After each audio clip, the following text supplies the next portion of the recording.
Hey guys, Wade here again.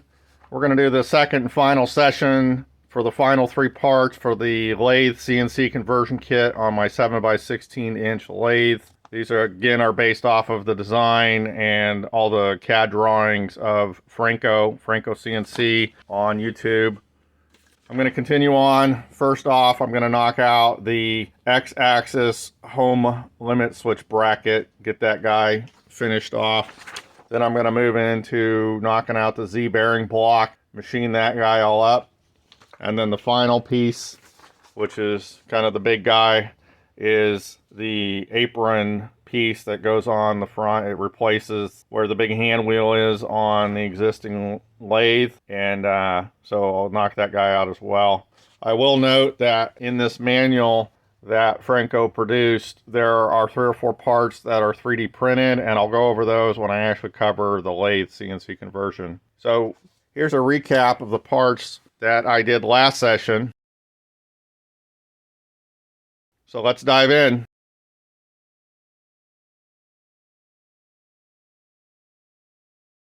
Okay, so this is the first side of the other home switch bracket. This is for the X-axis. I'm going to take away a bunch of this side over here. Shoot her up to the top. Gotta do some clearing on this thing. Let's fire this puppy up.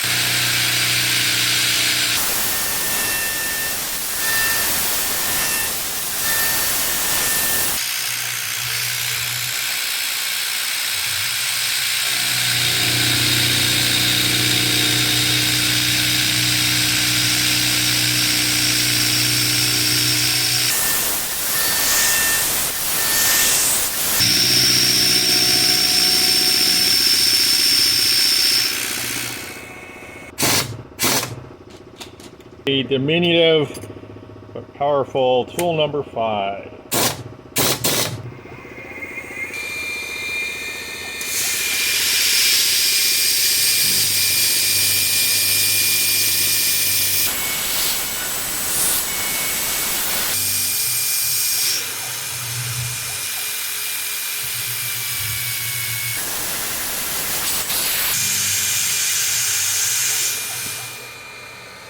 Took just a skimmed hair off the backside. Not sure why. I had that set at 0 when I did the post-processor setup, but no worries. The pocket looks really good. I'm getting ready to probe the final side X-axis home micro switch bracket.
So I noted in Fusion 360 when I was setting up this part the other side, this back wall is actually showing 1 thou difference between the plane and the part.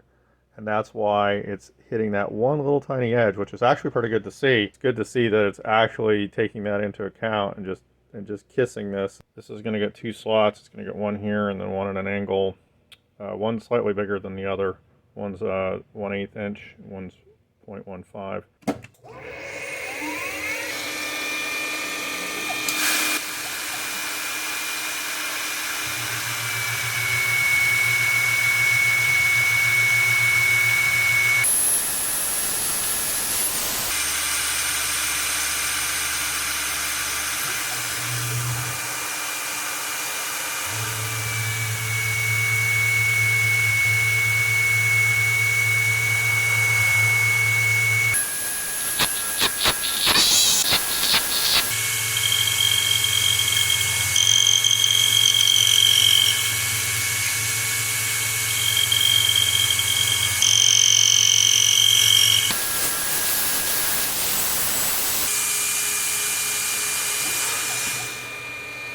All right, there we have it.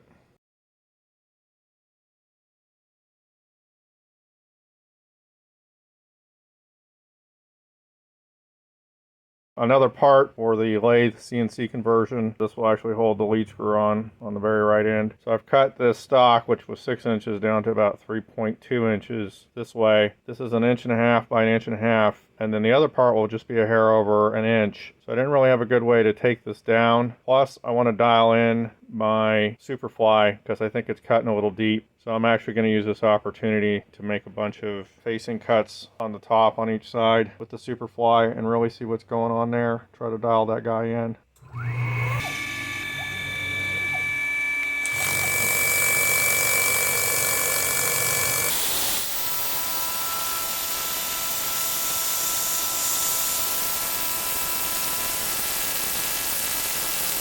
That flapping noise is the fog buster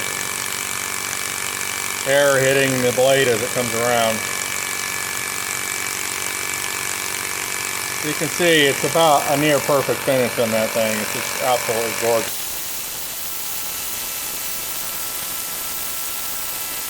I'm just getting sprayed with chips like a lawnmower.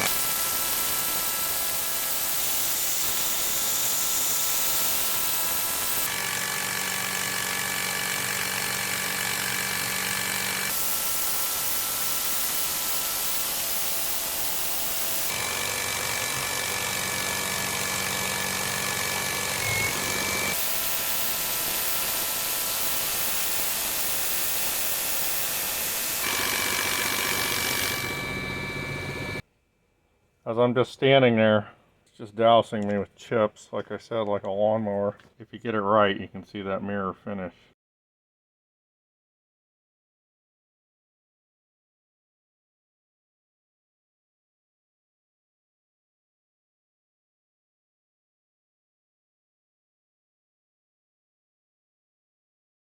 Okay, I'm ready to do the facing on the other side of this block.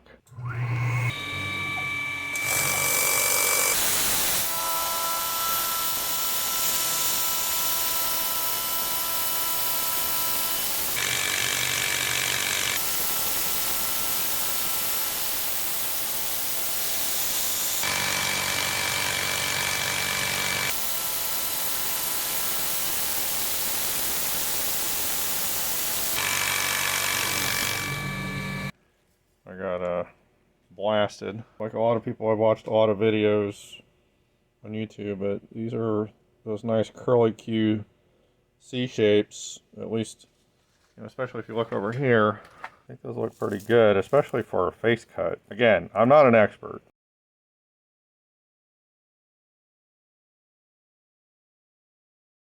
I'm going to try a couple different tests. Start out with a regular large end mill, and just try to shave off about 30 thousandths.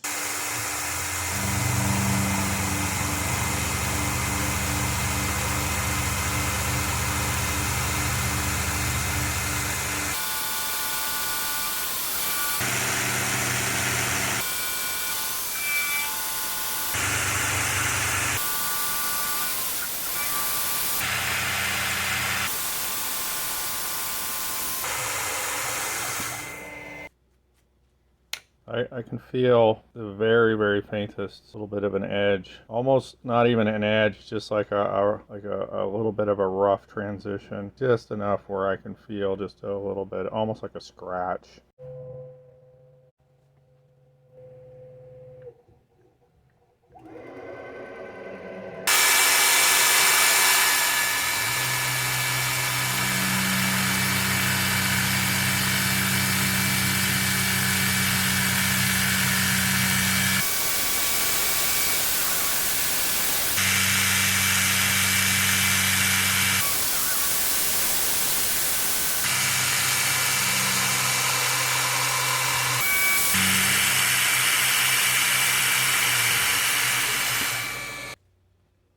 Wow, well, that is perfectly smooth. I mean, you can see the lines, which of course is very common in aluminum. Very impressed. So the mystery of the missing facing depths, I'll have to admit, is not entirely over. The second time I used the Intercon program, I was still a little bit lower than I would want to be. This part, Franco designed, it's 1.02 inches wide, and when I ran that last Intercon facing cutting session with the Superfly, it went just a hair lower than I thought it would. So it went from a couple thou over 1 inch to just a few under. Not much. I mean, in reality, of course, it's hardly anything, but numbers wise, it's a little bit lower. But I'm going to press forward. You know, I can't keep messing around, fiddling about with 2 or 3 thou here and there. I will dial it in over time, but I got to get this thing going. I got to get back on the airplane. It was warm weather today. It hasn't really been warm weather lately, but it was warm weather today, and I suspect,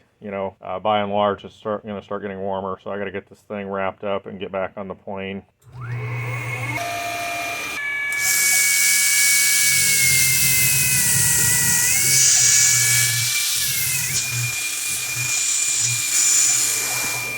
It's a lot lighter than I thought it would be. I think we're a couple thou off, maybe right there. I mean, I was barely kissing that before because these holes are so small.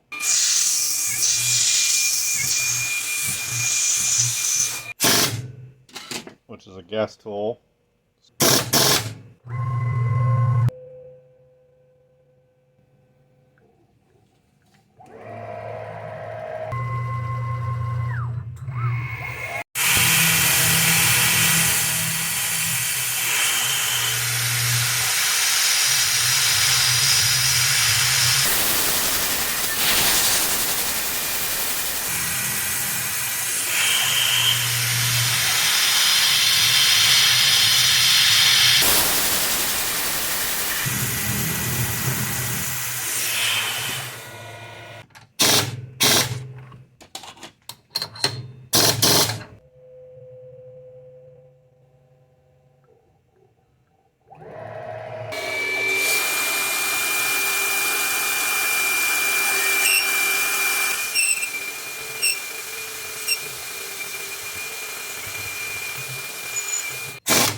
All right, looking good.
Barring my complications with the fog buster not holding, I guess hogging out that material was, a little bit of chatter going on. It vibrated that fog buster out. I tried tightening it up, but it wasn't holding. But I'm extremely happy with how this turned out. Flip her over, do the other side. Hopefully, we'll see how good the matching is.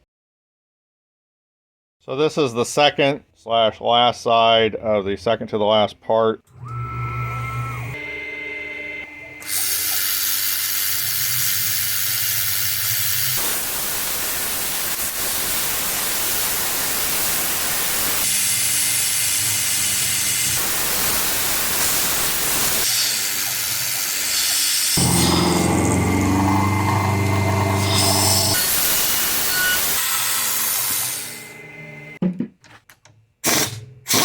It left a little bit of a ridge in the bottom of that hole. I would have liked to have seen that a little cleaner when it ramped out.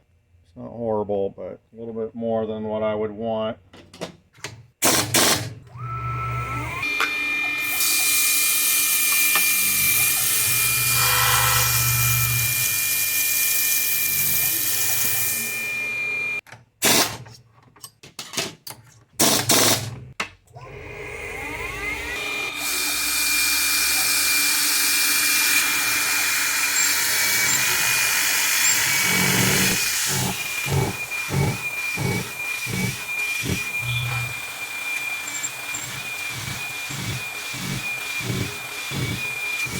Got our holes drilled. That's good.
Yeah, there's a hair of an edge. I did really well on this end. For, that being my first part flip. Pretty good on the other side too. Actually, let me just pop this out real quick. I'll show you.